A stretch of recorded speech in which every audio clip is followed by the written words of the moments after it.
کبھی سوچا کہ اس کلام میں ہے کیا؟ اس کلام میں ہے کیا؟ کیا یہ صرف چومنے کے لیے؟ کیا یہ صرف آنکھوں کو لگانے کے لیے؟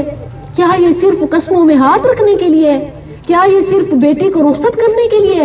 یا اس میں زندگی گزارنے کے لیے ڈوز اینڈ ڈونٹس بتائے گئے ہیں کہ یہ کرو یہ نہ کرو؟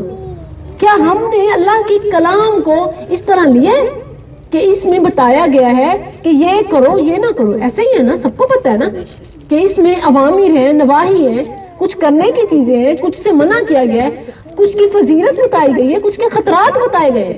کیا ہمیں معلوم ہے کبھی کسی نے ادھر ادھر کی باتوں میں آئے بغیر، پتہ ہے فرقہ واریت کیوں ہوتی ہے؟ اتنے فرقے کیوں ہیں؟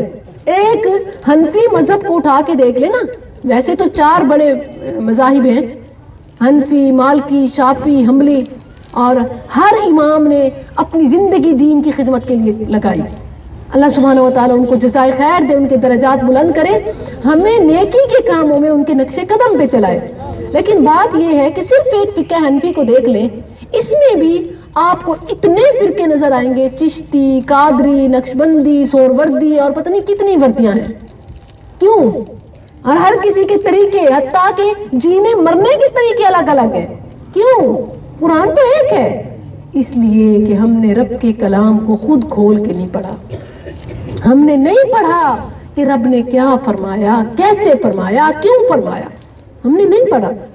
ہمیں جو جیسے بتا دے ہم ویسے لگ پڑتے ہیں۔ کیا یہ ظلم نہیں ہے؟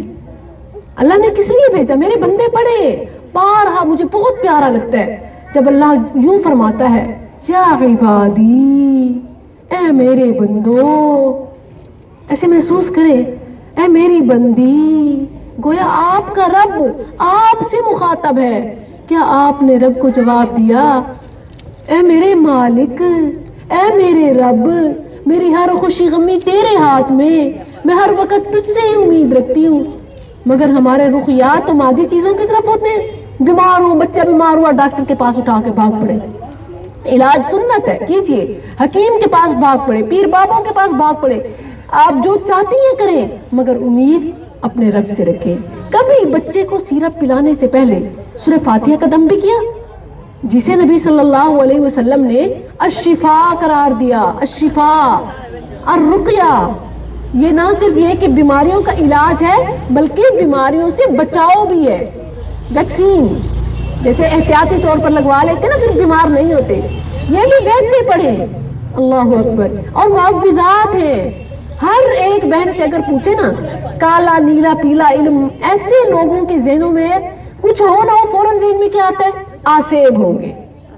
کچھ ہو نہ ہو کیا آتا ہے کہ کسی نے کچھ کروایا ہوگا، کوئی جادو ہے۔ یہ بہت ہی آسان ہے، بہت آسان ہے کہ آپ بغیر کوئی یہ کہ کوئی وجہ ڈھونڈیں اس پر پھر کام کریں، ایسے ہی ذہن میں کوئی فرضی مفروضہ قائم کر لیں۔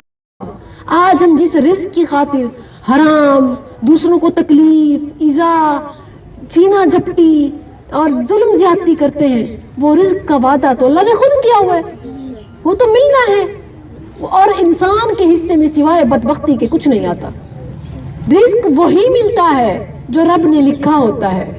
جو کوشش اچھے حلال طریقے سے کمانے کی کوشش کرتا ہے، اس کو اس رزق پر بھی، اس کھانے پر بھی، اس پہننے پر بھی اجر ملتا ہے، اور جو حرام طریقے کرتا ہے وہ اپنی عاقبت خراب کرتا ہے اور دنیا بھی خراب کرتا ہے۔ آپ آج دیکھیں بچوں کی ناکامیوں کی سب سے بڑی وجہ، ماں باپ کہتے ہیں باپ اتنا کما رہا ہے، اتنا کما رہا ہے، مہنگی سے مہنگی فیسیں بھر رہے ہیں، اچھے سے اچھا ان کو پہنا رہے ہیں، ہر سہولت دی ہوئی ہے، بیمار ہو تو فوراً مہنگے ترین ڈاکٹر کے پاس لے جاتے ہیں، اسکول، ٹیوشن، سب کچھ، سب چونچلے پورے ہوتے ہیں، سب خواہشیں پوری ہوتی ہیں، بچے وہ پروگریس نہیں دکھا رہے ہوتے۔ کیوں؟ اس کی ایک بڑی وجہ وہ حرام کھلانا ہے۔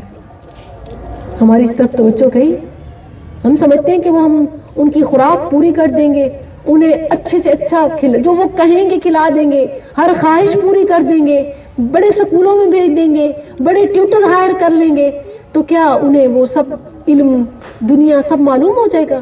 اللہ اکبر۔ علم اللہ کی میراث ہے، اور اللہ گناہ گاروں کو علم عطا نہیں کرتا۔